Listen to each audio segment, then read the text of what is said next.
So hey everyone, welcome back to my blog. आणि आई बघा आज काय बनवत आहे, हाय करत आहे. आणि हा आहे ऑफिस नंतरचा ब्लॉग. उद्या तर मला वेळ नाही मिळणार, म्हणून आजच तुम्हाला दाखवते की आई काय करतात.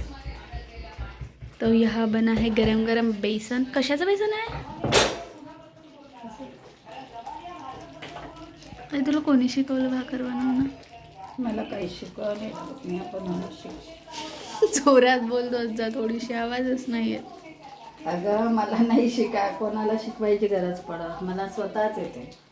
Okay, very good. मी एकदा पाहिलं की बरोबर तसंच करते. पण माझं काम पडलं नाही मला, म्हणून तूही शिकून माझं. मी नाही शिकत,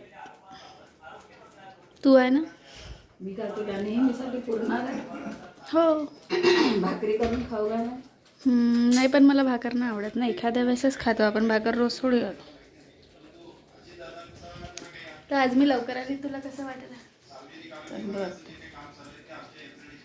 पण मला डिमोटिवेट करून टाकलं होतं सकाळी तू पूर्ण. अगं तर तू कशी विसरते का नेहमी कर? विसरत नाही मी. तू का म्हणे की फास्ट शिफ्टचा जॉब तर चांगला आहे म्हणे.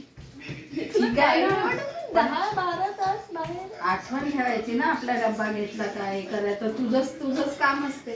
तुला तेवढंही नाही बरोबर. आता मी कुठे लक्ष दे. मी आधीच विसर होईल.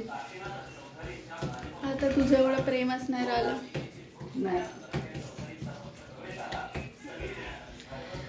मी नाही शिकणार आहे भाकर वगैरे. आपलं सगळं शिक. आईच्याच घरी राहते सगळे भाकरे. ते पण त्यांना त्रास होऊन राहिला, कुचूड करून राहिले. भांडणं जेवायला म्हणते. इकडे पोळी शेकून दे ना त्यांना. शेकून खाऊन देऊ? हे देता ना भाकर. भाकरही दे, पोळ्या कोण मी नाही का मंदारसाठी ठेव. तो पोळीसाठी की म्हणजे तोही त्या वेळ आली की त्यालाही भाकरीच पाहिजे असते. पहिले तो हम खा लेते हैं खाना, खाने के बाद कंटिन्यू करेंगे. तब तक के लिए बाय. सो हिअर्स खाना फॉर पिताश्री. जसं की तुम्हाला माहीत आहे, बेसन भाकरी आज तर आमची मज्जाच होती. सकाळी पटकन उठले, पटकन तर नाही उशिरा उठले, कारण रात्री झोपायला उशीर झाला होता. आणि उठून माणूस काय करणार, तर माणूस करत होता ऑफिसची तयारी. ह्या गिझर की बटन चालू की. आणि खूप भूक लागली होती, तर म्हटलं पोटाला आधार म्हणून थोडं चहा तोच खाल्ले, कारण जेवण तर मी 1:30 वाजताच करणार आहे. तोपर्यंत थोडा आधार पाहिजे पोटाला.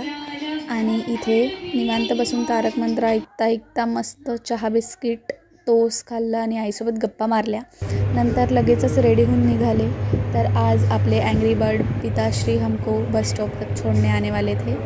आणि ही एक वेगळीच मजा आहे. 2 ऑटो चेंज करून जाण्यापेक्षा मस्त आयतं बाबा सोडून देईल, दादा सोडून देईल, नाहीतर मग क्षितिज सोडून देईल. तर मला असं हे खूप छान वाटते. मी हे राईड्स खूप एन्जॉय करते. ऑटोमध्ये बसून जाण्यापेक्षा गाडीवर फिरण्याची वेगळीच मजा आहे. सो बस स्टॉपपर्यंत बाबांनी सोडून दिलं. आणि जोपर्यंत बस येत नाही तोपर्यंत ते माझ्यासोबत तिथे थांबले होते. तर मी म्हटलं काय शूट करू यांच्यासमोर, म्हणून काही शूट नाही केलं. आणि जाता जाता स्वामींचं दर्शन झालं आपल्याला, श्री स्वामी समर्थ. आणि पटकन आम्ही पोहोचलो बस स्टॉपवर. पटकन तर नाही पोहोचलो, थोडा वेळच लागला, पण फायनली पोहोचलो. तिथे 10-15 मिनटं वेट केला. And then bus is came. तर बसमध्ये बसून एक क्लिप शूट केली.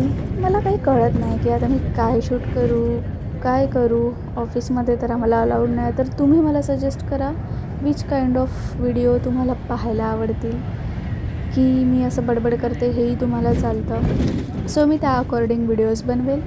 आणि कुछ दिन का सफ़र है गाइस ये मेरा. तो सायलेंटली बैठ के मैं भी कुछ सोच रही थी, बाहेर बघत होते आणि तुमच्यासाठी शूटही करत होते. So that's it for today. और अपना ऑफिस आने का था वैसे तो. आणि जाताना चीज भवनला हा मी नेहमी बघत होते. हा एक रिकामा प्लॉट होता. आता बघा त्याच्यावर एक मस्त मोठी अशी बिल्डिंग झाली, आणि तेही कारचं शोरूम. तसंच एक दिवस आज तुम्ही माझी सुखी लाईफ पाहता. एक दिवस मी पण असं सक्सेसफुल बनून जाईन, बिलकुल एकदम फुल म्हणजे मूर्खवाला फुल नाही, फुल म्हणजे ब्युटिफुलवाला फुल, आणि फ्लावरवाला फुल. So that's it for today. संध्याकाळी मी येताना अजून एक क्लिप शूट केली तुमच्यासाठी. हे आहे कॅन्सर हॉस्पिटल बिनफुकट. सिटीमधून रस्ता असतानाही चुतियासारखं हे लोक आम्हाला आउटरवरून आणतात, हेच तुम्हाला या व्हिडिओतून सांगायचं होतं. So that's it for today. Do like, share, subscribe. सुखी रहा, मस्त रहा, आनंदी रहा आणि भेटूया उद्याच्या मिनी ब्लॉगमध्ये नाही, लॉंग ब्लॉगमध्ये. बाय.